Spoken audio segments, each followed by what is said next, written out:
I'm so fresh.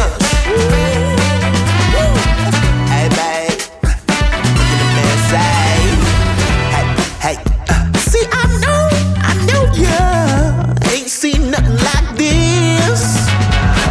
Yeah, all I know is now's the time to live in vision. Look in the mirror and say, everybody looking my way, talking to you all day, every day. What you see is what you get, right here, right now. Won't tone it down. Fresh. Hey, hey, baby, you're so, yeah, fresh. Hey, baby, hey, yeah, fresh.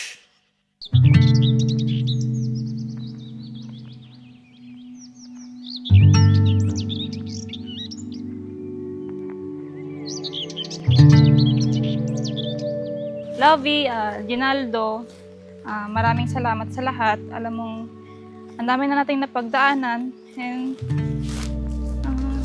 lalo na itong malapit na yung kasal natin, talagang sinubok tayo ng kaaway.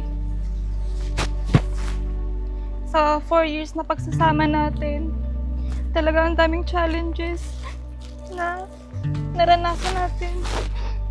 Nawalan pa tayo ng baby.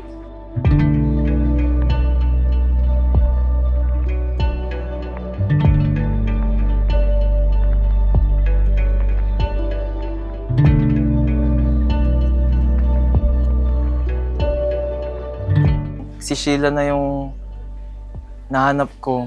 Ayun, doon ako nagbago, doon ako tumino. Halos sa kanya talaga lahat. Congratulations kay na.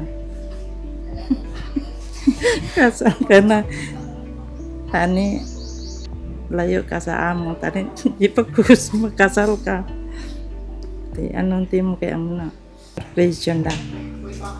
Salamat, Mang. Love you, Mang. Love you ya. Paano ka namin pinalaki, ganoon din sa pamilya mo. Wish you all the best in luck and God dapat maging sentro ng inyong buhay. Ano yung responsibilidad ng pagiging isang tatay, pagiging isang husband, gampanan mo ng maigi. Tandaan mo, ikaw lang ang mamahalin ko habang buhay. Wala nang iba. Wag mong pairalin yung pagsiselos mo kasi ikaw at ikaw lang. Hindi kita ipagpapalit kahit sino man. Yan. I love you so much.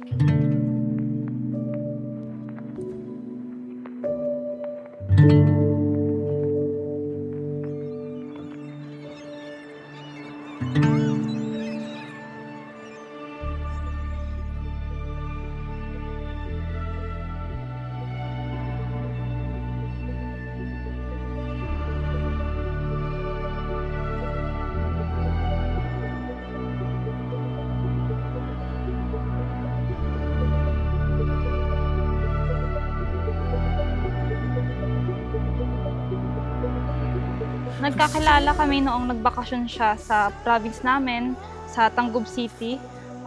Doon, pinakilala siya sa akin ng kasamahan ng lola niya sa Tangub, ka-churchmate ko din. Si Kuya Edgar, siya yung siya yung nagpakilala kay Lala sa akin. Ayun, nag-meet kami ni Lala for the first time. Saan yun eh? Simbahan nila. Bali, sa simbahan nila, unang kita ko sa kanya yon. Na-amaze ako kasi maganda, maputi. Yung hinahanap ko sa isang babae.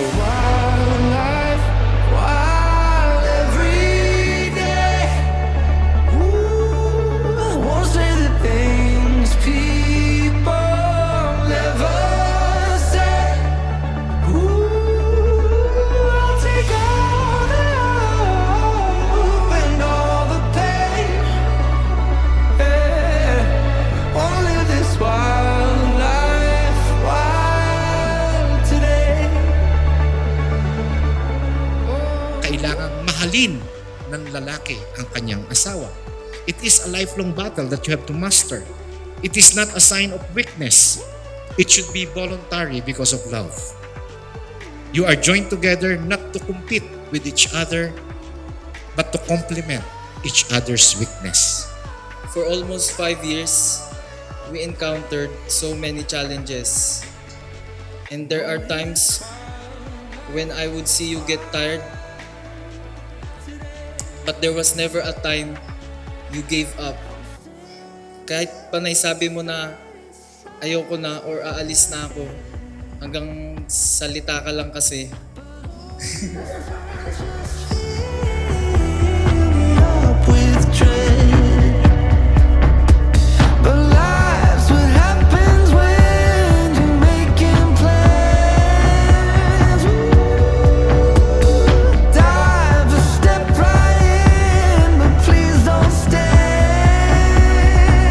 Oh, wanna live this. Higit 4 na taon na rin tayo magkasintahan. Kung sa iba, hindi nila masasabing 4 na taon na tayo dahil nga sa mas matagal pa ang pagstay mo sa barko kaysa sa pagsasama natin dito sa lupa. Pero para sa akin, parang napakatagal na rin natin nagsasama at magkakilala. Our relationship was never easy. And every time I would ask you, why are you choosing to stay with me? You would simply answer, because I love you.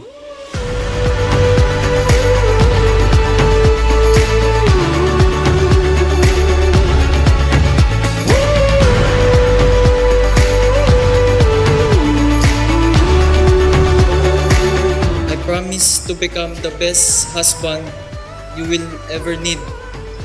From now on, apart from God, you are my number 1 priority. I love you, Lavi. Love you until my last breath or until His kingdom comes. I promise to partner with you as we fulfill the great plans that the Lord has for our lives. I will always be by your side as we follow Christ. I love you, Ginaldo. Palagi.